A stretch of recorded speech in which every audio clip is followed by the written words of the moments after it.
The Halloween from Brandon's World, and for the first time since 2020, the Los Angeles Dodgers are World Series champions. Now, in my mind, they have won the World Series for the first time since 1988. Listen, the 2020 season was, 60 games during the COVID-19 pandemic, no fans in the stands, no travel.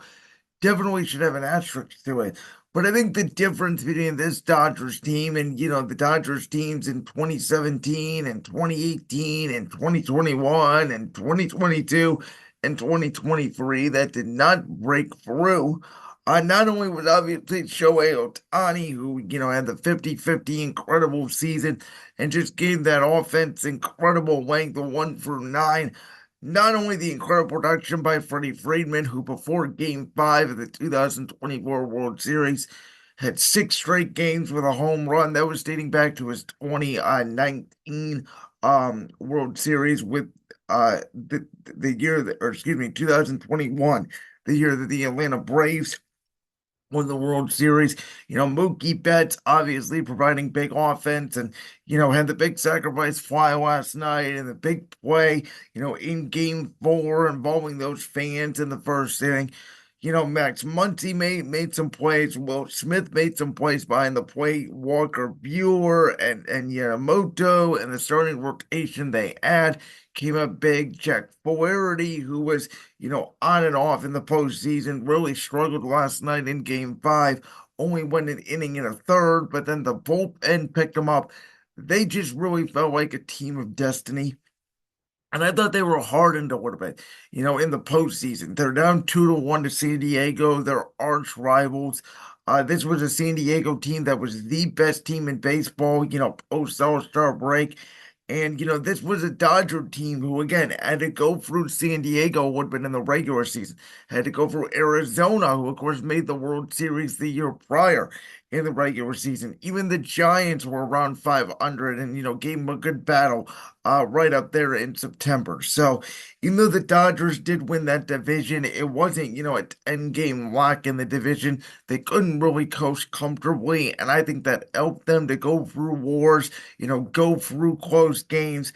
And also the fact that in the NLCS, as I kept alluding to, again, even though those Padre games were very back and forth affairs against the Mets, they played 6 games, and none of those 6 games were close. They were over by the third, fourth inning every single game. Either the Dodgers had won or the Mets had won essentially early. So it gave the teams, enough time to really rest their starters, rest their bullpen. And when they went in there game 1, and Freddie Freeman had the incredible moment. Joe Davis, the TV, also play-by-play announcer of the Los Angeles Dodgers, saying, Gibby, meet Freddie. That will now be an iconic moment. And, Aaron Boone and the New York Yankees, listen, I said it going into the postseason. I thought this was their year. I thought it was their year of destiny. But obviously, for the Yankees, in my opinion, they became too much of a home run hitting team. Even last night, Judge early on in the first inning, bam, 2-0. Yankees jump out. They're front running. And I think Aaron Boone decided, hey, let me leave in my ace. Let me see if he can get out of it. And obviously the 3 errors killed him. But also, this was just a combination of, listen, the Yankees, in my opinion, while they beat Kansas City could have won 2 of those games, and they beat the Guardians in 5 games. And, as I kept saying, the Guardians could have been at least 3-2 going back to New York. If not, the Guardians could have won that series in 5 games. Ironically, it was errors by Brian Rocchio that, in my opinion, sent the Yankees to the World Series. And you can make an argument it was errors by Volpe and Garrett Cole and Aaron Judge that now is the reason why the Los Angeles Dodgers are World Series champions. Because I kept saying, the Dodgers, they threw that bullpen in game 4 and it obviously backfired. And early on last night, the Yankees are up 5-0. It looks over. And if we go back to Los Angeles and Rodon's going to be on the mound, tomorrow night, it would be. for Game 6 against the Dodgers. And I know Yonemoto's out there, but it would be the second time that the Yankees got to see him. Usually, when you get dominated by a starter the first time, the second time you do better against him. The momentum would have felt all Yankees at that point, and we could have been on, a 2004 ALCS like historic collapse. But in the end, this World Series, obviously baseball wanted it to go 6 or 7 games. It's the two iconic franchises, Dodgers, Yankees. We talked about all the stars, right? Betts, Judge, Stanton, Ohtani, Garrett Cole. But in the end, it was Freddie Freeman, who was a good player, but on this team, maybe felt like their fourth or fifth most important player. And he really did set the tone for the entire series.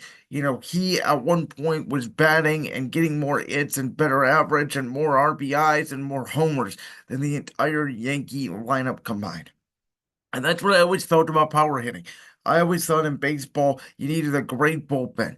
Dodgers check that. You needed decent starting pitching, which, to be honest with you, the Cleveland Guardians almost met that this postseason. The Dodgers kind of met it last night because Jack Flaherty only goes an inning and a third. But at the end of the day, Flaherty had a good game one. Yonemoto, obviously, a good game two.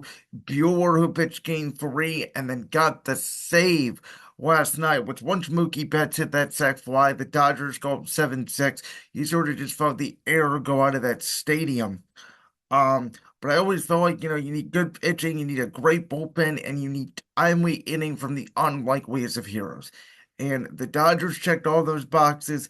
And now for the Yankees, it's interesting because, right? I mean, what do, right? Does Juan Soto end up coming over to LA and making that lineup even more dynamic? And when you have guys that they have on the shelf this year coming back next year, combined with the possibility of adding Juan Soto, let me tell you something. I think the Yankees, they're obviously going to always be contenders. Wells is a good defensive catcher, though he has a little bit of hole in his bat.